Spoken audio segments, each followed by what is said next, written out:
बिस्मिल्लाहिर्रहमानिर्रहीम। अस्सलाम वालेकुम नाज़रीन, मैं इमरान ख़ान हूँ। ख्वाहिशात को ख़बरें बनाकर पेश किया जा रहा है और ख्वाहिशात को ही ऑप्शंस बनाकर पेश किया जा रहा है। मैं आपके सामने कुछ चीज़ें रख देता हूँ। एक तो हुकूमत पाकिस्तान ने यानी शहबाज शरीफ और PDM की बाकी जमातों ने मिलकर 3 ऑप्शंस पर गौर करना शुरू कर दिया है कि ये 3 चीज़ें ऐसी हैं जिनमें से एक ज़रूर की जाएगी। और वो की जाएगी किस सिलसिले में? वो की जाएगी पाकिस्तान तहरीक-ए-इंसाफ का फ़ॉरेन फंडिंग केस का जो फ़ैसला आया है। एक्चुअली तो ये फ़ॉरेन फंडिंग केस नहीं है, ये ममनुआ फंडिंग केस है और इन दोनों में बहुत फ़र्क है। मैं पिछली वीडियो में आपको फ़र्क बता चुका हूँ। फ़ॉरेन फंडिंग का मतलब है, आसान कर देता हूँ, कि बैरून मुल्क से कोई साजिश के तहत पैसा पाकिस्तान पहुँचाए और उस पैसे के ज़रिए से पाकिस्तान की रियासत को नुकसान पहुँचाया जाए। जो पार्टी वो फंडिंग लेगी वो फ़ॉरेन फंडिंग लेगी।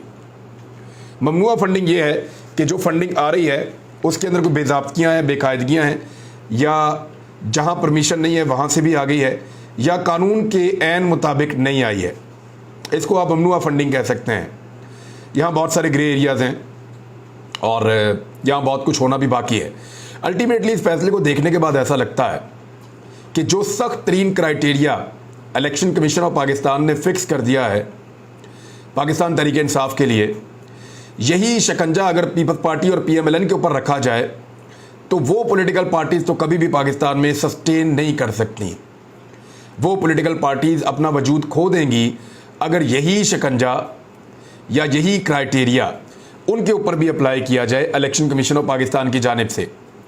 तहरीक-ए-इंसाफ की क्योंकि वाहिद पॉलिटिकल पार्टी है जिसका बैंकों के जरिए पैसा आता है, तो इसको उतना प्रॉब्लम नहीं होगा। प्रॉब्लम होगा पीपल्स पार्टी को और PMLN को, जिनके पास जवाब ही मौजूद नहीं है, जिनके दस्तखत मौजूद नहीं है, जिनके पास रिकॉर्ड मौजूद नहीं है और जिनके पास कुछ ऐसा नहीं है जिसके ज़रिए से वो अपनी पार्टी की फंडिंग को साबित कर सकें। अब आप आएँ इस बात पे कि हुकूमत ने कौन से 3 ऑप्शंस पे गौर किया है। लेकिन उससे पहले खबर आपको मैं दिखाता हूँ। ये जी फाइनेंशियल टाइम्स की खबर है। वैसे इसको कामरान खान साहब ने ट्वीट किया है और ये भी थोड़ी देर पहले छपी है जब मैं ये वीडियो रिकॉर्ड कर रहा हूँ। इसका जो एनालिसिस है, यानी ये फाइनेंशियल टाइम्स जो अखबार है ब्रिटिश है वैसे, लेकिन आप देखें जब प्रोपेगेंडा होता है तो किस लेवल पे होता है और किस तरीके से होता है। थोड़े दिन पहले भी इसी को एक कंट्रोवर्सी के साथ जोड़ा जा रहा था और इसमें कुछ चीज़ें छपी थी जिसको बहुत बवेला किया जा रहा था। अब देखें वो पहले ही दिन इस नतीजे पर पहुंच गए हैं। अभी पाकिस्तानी इस फैसले को समझे भी नहीं कि इसमें क्या है, लेकिन फाइनेंशियल टाइम अपनी इन्वेस्टिगेशंस के थ्रू और अपने सर्वेस के थ्रू और जो उन्होंने रिपोर्टिंग की उसके थ्रू इस नतीजे पर पहुंच गए हैं कि इमरान खान साहब को इसमें नुकसान होगा और उनकी मकबूलियत जो है वो नीचे चली जाएगी। अब आप अंदाज़ा करें कि जब प्रोपेगेंडा किया जाता है तो कैसा किया जाता है।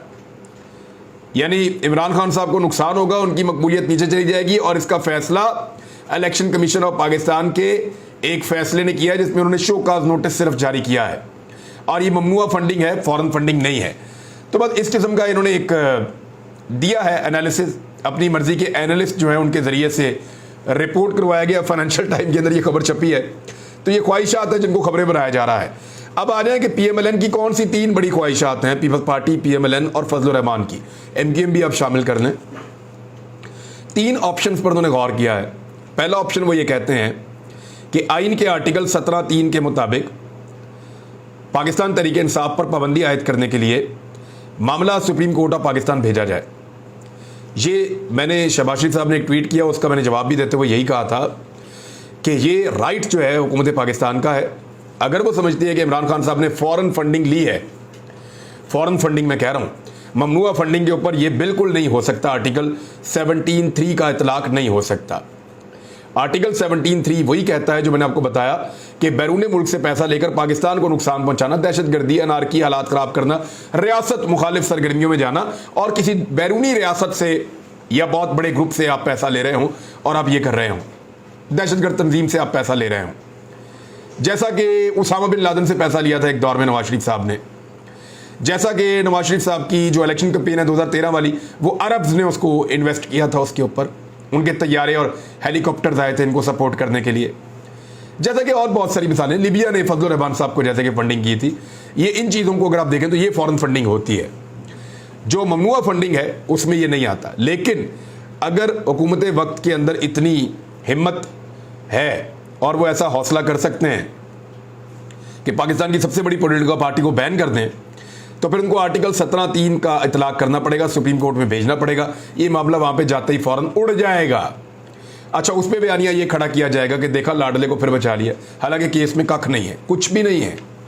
दूसरा ऑप्शन, फौरन एडिड सियासी जमात डिक्लेयर करके काम को आगे बढ़ाया जाए, इसमें भी कुछ नहीं होगा। फौरन एडिड नहीं है, ये पाकिस्तानी है जो ओवरसीज, वही ये पैसा देते हैं। मैं आपको भी साबित करता हूँ, एक केस है वो आपको दिखाता हूँ, उसमें आपको बड़ा मजा आएगा। अभी नंबर 3 ये बताया कि वफाकी वजीर ने तीसरा ऑप्शन जो रखा वो ये है कि बयान हल्फी जो है इमरान खान साहब का, उस पर बराह रास्त सुप्रीम कोर्ट में रुजू किया जाए और कार्रवाई करवाई जाए कि उन्होंने एक गलत एफिडेविट जमा करवाया है। बयान हल्फी जैसे नवाज शरीफ साहब ने गलत जमा करवाया था। देखें, इमरान खान साहब ने जो जमा करवाया, सारी दुनिया जानती है, डिक्लेरेशन है, एक सर्टिफिकेट है, वो एक सर्टिफिकेट है, और उसको जो करार दिया गया है वो मैं आपको बता देता हूं।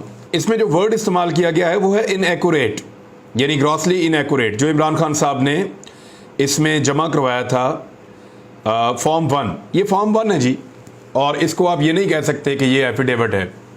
एफिडेविट जो है वो बयान हल्फी होता है और वजाती मामला या मालूमात के ऊपर आप जमा करवाते हैं कि मैं बयान हल्फी देता हूँ, मेरे पास इतनी प्रॉपर्टी है और वो मैंने ऐसे बनाई, इतनी मेरी चीज़ें यहाँ पड़ी हुई हैं, इतनी यहाँ, मेरे बच्चों को मैंने ये दिया, जो कुछ भी आप करें। जैसे नवाज शरीफ साहब ने गलत बयान हल्फी जमा करवाया था, जिस पर उन्हें सादिक और अमीन वो नहीं रहे और उनके ऊपर आर्टिकल 62-63 लगा और फिर उनके खिलाफ कानूनी कार्रवाई हुई। यहाँ जो इमरान खान साहब का मामला है, यहाँ कोई बयान हल्फी नहीं है, एक सर्टिफिकेट है जिसको वो कहते हैं best of my knowledge and believe, कि जो मेरा इल्म में है और जो मेरे बिलीव, जिस पे मैं यकीन करता हूँ, उसके मुताबिक मैं ये आपको दे रहा हूँ मालूमात। तो एक तो इसको कर लें आप क्लियर। दूसरी एक और चीज़ आपको बड़ी इंटरेस्टिंग बताता हूँ कि एक साहब है जिनका नाम है नासिर, और उनकी जो अहलिया हैं उनके बारे में मैं आपको बताता हूँ। ये पूरा बल्कि मैं आपको पढ़ के सुनाता हूँ। An amount of rupees United states dollars 27,500 was transferred by Mr. Nasir Aziz and Rumita Shetty through their account being operated from Singapore. Further examination of case and profiles, including verification of nationality status from Nadra of both the donors by this commission, has revealed that Mr. Nasir Aziz is United States national of Pakistan origin, dual national, while Mrs. Rumita Shetty is a United-based businesswoman of Indian origin. Both the individuals have made joint contribution to the Pakistan Tehreek-e-Insaf account. The donation of United States $13,750 by Miss Rumita Shetty falls under the category of prohibited contribution under Article 6(3) of PPO 2002 made by a foreign national. ले लिया, ये interesting है। कहते क्या है, ये मैंने आपको पढ़ के सुनाया उनके फैसले के अंदर से। वो बता रहे हैं कि एक मियाँ बीवी हैं जो अमरीकी शहरी हैं दोनों, सिंगापुर में उनका एक जॉइंट अकाउंट है। जो मियाँ है उसका नाम है नासिर अजीज़, जो बीवी है उसका नाम है रुमिता शेट्टी।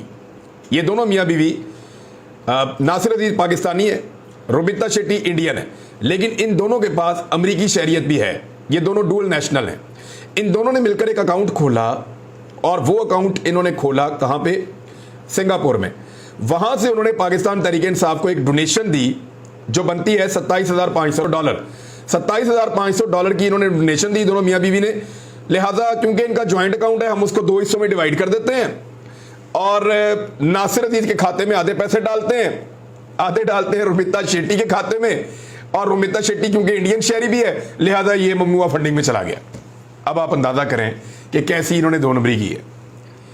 एक आदमी है वो बेचारा चीख चीख के कह रहा है मैं पाकिस्तान तहरीक-ए-इंसाफ का टिकट होल्डर हूं, मैंने यहां से इलेक्शन लड़ा हुआ है पंजाब से MPA का, मैंने अपनी कंपनी में से खुद चेक काट के 10,000 रुपए का दिया हुआ है, उसको भी आपने कह दिया कि वो भी ममनुआ फंडिंग है, गलत फंडिंग है।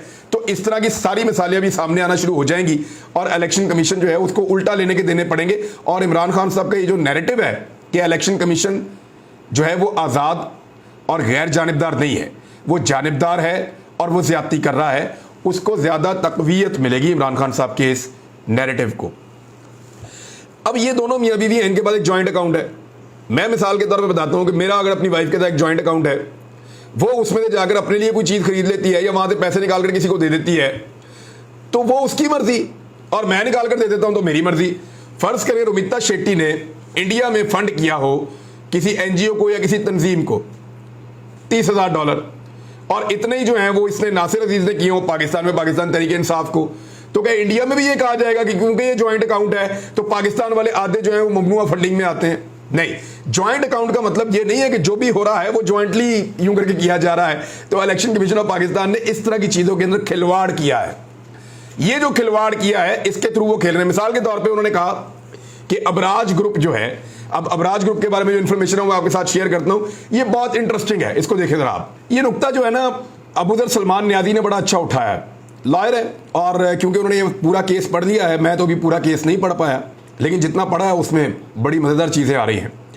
वो ये कहते हैं कि how can election commission of Pakistan assume Pakistan Tehreek Insaf new Arif Naqvi was involved in criminal fraud and still received funding. अच्छा, इलेक्शन कमीशन ऑफ पाकिस्तान ने कहा कि आरिफ नकवी या अबराज ग्रुप जो है उनका वो इलीगल गैर कानूनी एक्टिविटीज में और फ्रॉड के अंदर इन्वॉल्व हैं और पाकिस्तान तहरीक इंसाफ उनसे फंडिंग ले रही थी। जरा गौर कीजिएगा, क्या कह रहे हैं कि अबराज ग्रुप, आरिफ नकवी, ये लोग जो है फ्रॉड में और क्रिमिनल एक्टिविटीज के अंदर इन्वॉल्व हैं और पाकिस्तान तहरीक इंसाफ इनसे ये जानते हुए फंडिंग ले रही थी। ये क्लेम किया इलेक्शन कमीशन ऑफ पाकिस्तान ने। लेकिन आप गौर करें, अब मैं आपको बताता हूं असल बात।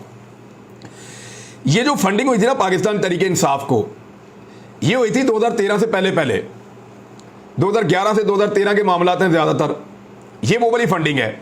और उस वक्त तक आरिफ नकवी के ग्रुप के ऊपर किसी किस्म का कोई क्रिमिनल या फ्रॉड का चार्ज नहीं था। ये चार्ज उनके ऊपर लगता है 5 साल के बाद। यानी कैसे ये election commission of Pakistan assume कर सकता है कि पाकिस्तान तहरीक इंसाफ ने 2011-12 में एक ऐसे शख्स से फंडिंग ली जिसने 2017-18 में फ्रॉड करना था और उसके ऊपर केस बनना था। लिहाजा तहरीक इंसाफ को यह पहले पता होना चाहिए था कि आप एक ऐसे शख्स से फंडिंग ना लें जो 5 साल के बाद फ्रॉड के या कोई इलीगल एक्टिविटी के किसी एक केस के अंदर आएगा। यानी ये तो एक अजीब जादूगरों वाली बात की है इन्होंने। कैलेबरी फॉन्ट की मुझे दोबारा याद ताज़ा हो गई। ये जब इलेक्शन कमीशन ऑफ पाकिस्तान ने लिखा, बिल्कुल तैयारी के बगैर उन्होंने ये किया, ये सारी चीजें उड़ जाएंगी और इसके ऊपर इलेक्शन कमीशन ऑफ पाकिस्तान को यू टर्न लेना पड़ेगा आने वाले वक्त में, मुझे दिखाई दे रहा है। दूसरी जानिब पाकिस्तान तहरीक इंसाफ ने इलेक्शन कमीशन ऑफ पाकिस्तान का फैसला मुतफिका तौर पर मुस्तरद कर दिया है। इमरान खान साहब की जेर सदारत PTI का इजलास हुआ और उसमें जो उनके करीबी रुफ़क़ा हैं वो सारे मौजूद थे और उसमें फ़ैसला किया गया कि पहले तो ब्रीफिंग ली उन्होंने, इमरान खान साहब ने, और उसके बाद उन्होंने शुक्र अदा किया कि ये बस इतना ही निकालना था इन्होंने इसमें से। इतने अरसे से केस लटक रहा था। तहरीक इंसाफ का सिर्फ मौक़िफ़ ये था कि फ़ैसला ज़रूर सुनाएं लेकिन सबका सुनाएं, क्योंकि तहरीक इंसाफ ये जानती है कि हमारी फंडिंग से बहुत बुरे हालात PMLN के और पीपल्स पार्टी के और फजलुर रहमान के, वो तो कभी बच नहीं सकते और हम तो इसमें से निकल जाएंगे, लिहाजा उनको साथ फंसाओ इसके अंदर। लेकिन इलेक्शन कमीशन ऑफ पाकिस्तान ने अदालती अहकामात को हवा में उड़ाते हुए सिर्फ पाकिस्तान तहरीक इंसाफ का फैसला सुना दिया। अब हम इंतजार करेंगे कि PMLN का और पीपल्स पार्टी का फैसला या फजलुर रहमान का फैसला कब तक इलेक्शन कमीशन ऑफ पाकिस्तान सुनाता है। पाकिस्तान तहरीक इंसाफ ने इस सारे मामले को मुस्तरद कर दिया है और इलेक्शन कमीशन का फैसला बदनीयती पर मबनी है ये करार दिया है और उन्होंने एहतजाज का फैसला बरकरार रखा है कि अब बहुत बड़ा एहतजाज होगा। और इसके बाद उन्होंने ये कहा कि पार्टी की क़यादत ने इजलास में यह तय कर लिया, बाबर अवान साहब ने बाद में बताया कि यह गैर कानूनी फैसला है और पाकिस्तान के नामवर कानूनदानों ने भी इत्तफाक किया कि यह गैर कानूनी फैसला है। इलेक्शन कमीशन ने कई जगह पे अपनी हदूद से तजावुज़ किया है और ज़बरदस्त एहतजाज किया जाएगा। दोनों सूबाई असम्बलियाँ 80% पाकिस्तानी अवाम की नुमाइंदगी करती हैं। उन्होंने पहले ही इलेक्शन कमीशन ऑफ पाकिस्तान को रिजेक्ट कर दिया है, उस पर अदम एतमाद कर दिया है और अब जो है जिस किस्म की इसमें गलतियाँ हैं, इलेक्शन कमीशन के फैसले में संगीन गलतियाँ हैं। मिसाल के तौर पे पाकिस्तानी कंपनी की फंडिंग को फ़ौरन फंडिंग जाहिर कर दिया एक जगह पे इन्होंने, ये भी एक अजीब चीज़ है। पाकिस्तानी शहरी मियाँ अख्तर जावेद, उनकी एक मलकियत में मुल्तान रोड पे एक कंपनी है जैन कॉटन प्राइवेट लिमिटेड और ये 2013 में PP89 से PTI के उम्मीदवार भी थे, इसी तरह के एक और साहब भी हैं। तो अब इनके ऊपर भी जो है वो एक इल्ज़ाम लगा दिया है। यानी डिफरेंट चीज़ें अजीबो गरीब इलेक्शन कमीशन ने की है, सारी उठ जाएंगी। लेकिन इमरान खान साहब ने यह फैसला किया है कि अब इलेक्शन कमीशन ऑफ पाकिस्तान को नहीं छोड़ना और जानिबदार इलेक्शन कमीशन ऑफ पाकिस्तान मौजूद है, इसके होते हुए साफ और शफाफ इंतखाबात नहीं हो सकते। तो मेरे ख्याल में इमरान खान को उतना डैमेज नहीं हुआ जितना खुद इससे डैमेज होगा इंपोर्टेड सरकार को और उनके चहीते इलेक्शन कमीशन को। अब तक के लिए इतना ही, अपना ख्याल रखिएगा, अपने चैनल का भी। अल्लाह हाफिज़।